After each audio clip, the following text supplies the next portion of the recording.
Well, the Nasdaq 100 has entered a bull market. It's on pace for its best quarter since 2020.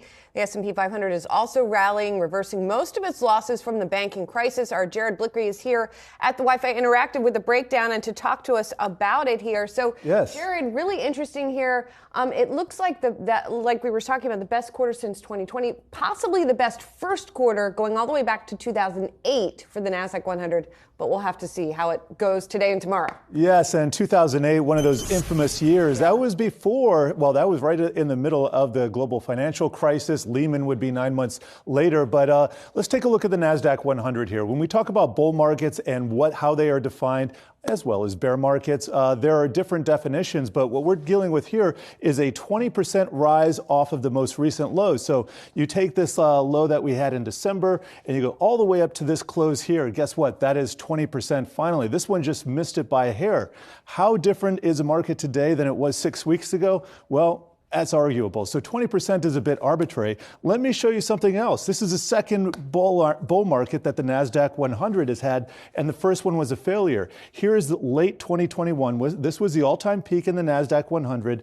Came down. This was a bear market. This was not a bull market, but when it came down here and rallied 20% off of these lows, that was a bull. But guess what? It came back down and it took out those lows and it failed. So now we are in the second Nasdaq 100 bull market of this bear market that we've had in the S&P 500. If your head is spinning right now, guess what? It's the S&P 500, this guy right here, that really matters and kind of sets the tone with respects to bulls and bears. Nevertheless, this is going to generate some headlines today, as it did yesterday after the close. Traders pay attention, the retail investors pay attention. So if the S&P 500 is able to get into bull market territory, and really I'm just looking at the 200-day moving average and the slope thereof as a better indicator, things are starting to point in the right direction here for the indices, guys. So thinking through, Jared, some of the biggest players that really tipped tech into the position that we've seen with the Nasdaq 100 now getting into a bull market, and some of the biggest outsized moves to the upside within tech. I was looking at software particularly here. I was taking a look at names like CRM, Intuit, ServiceNow, even into Paycom and Workday, and many of them, as you're taking a look at those moves over the past 13 days, not shabby at all. Exactly. This is only the last 13 days. And here's where we get into something really interesting. You're noting the big moves in software, and in fact, we're also seeing that in semi. But the big question is, how can we explain the movements in tech? Well, let me show you what I have here. This is the Nasdaq 100 versus the Nasdaq Composite. Here's year to date. Nasdaq 100 up 17%, up 20% off the lows. We know that's the new bull. The Nasdaq Composite, which is much more broadly based than the 100 stocks that are in the Nasdaq. In fact, it's about 3,000. That is lagging. That's only up 14%. That is a big difference here. And the reason that is happening is because of the influence of the mega caps. So we have the contributions from software. We have it from the semiconductors. But it is these mega caps on the left-hand side of the board in the Nasdaq 100 that have really been driving the gains. NVIDIA up 17.5%. Meta, and this is only over the last 13 days. Meta 14%, Alphabet 12%, Microsoft almost 13%, Apple 8%. So you put it all together, you don't have these big guys coming along. You really can't have a party. But when it's only the big guys and it's only tech, that creates problems. But let me show you what's happened over the last 13 days in sector action, financials. We all know that story. They've taken a big hit. But everything that's outperformed the S&P 500, that's everything left of this symbol right here. XLK, that's tech. XLC, communication services. XLY, that's consumer discretionary.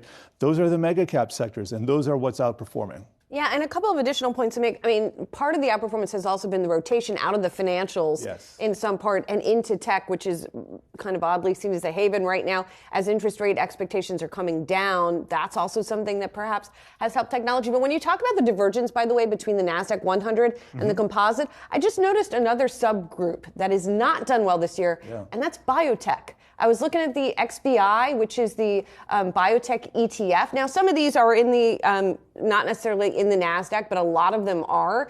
And if you look at the year-to-date performance, it has not been great. And so I wonder if that's something, too, that has been holding back the broader NASDAQ composite. It's interesting to not see that participation there. That's right, Julie. When we think about the NASDAQ stocks, a lot of tech stocks and also biotech stocks. And so here's our pharmaceuticals. Not all of these are biotech. As you said, Julie, not all of these listed on the NASDAQ, but you can see a lot of red here year to date. This is healthcare, a lot of times considered a defensive sector, but that has to do with some of the larger names. When we talk about the smaller names, well, they need a lot of capital to operate. What has happened to the cost of capital?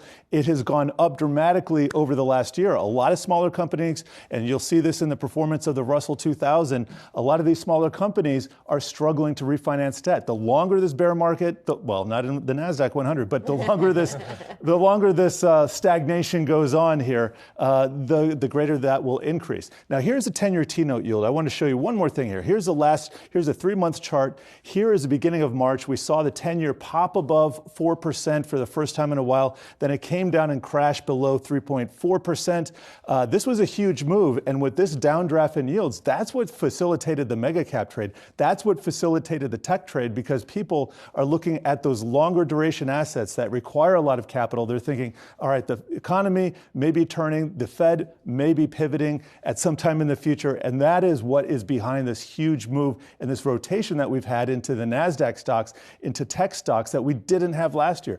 So far this year, the first quarter is a flip of what we had last year. NASDAQ leading, Dow lagging. That was the opposite last year. Yeah, and that's a great point about rates coming down at the same time because of what's been going on with the banks and their cost of capital potentially going higher. Yes. Does that mean that lower rates are a wash because banks are still going to be charging higher rates to retrieve some of that? We'll see what ends up happening, but that's something, too, that is, as you said, hurting the biotechs. Yep. Thanks, Jared. Really great look at what's been going on.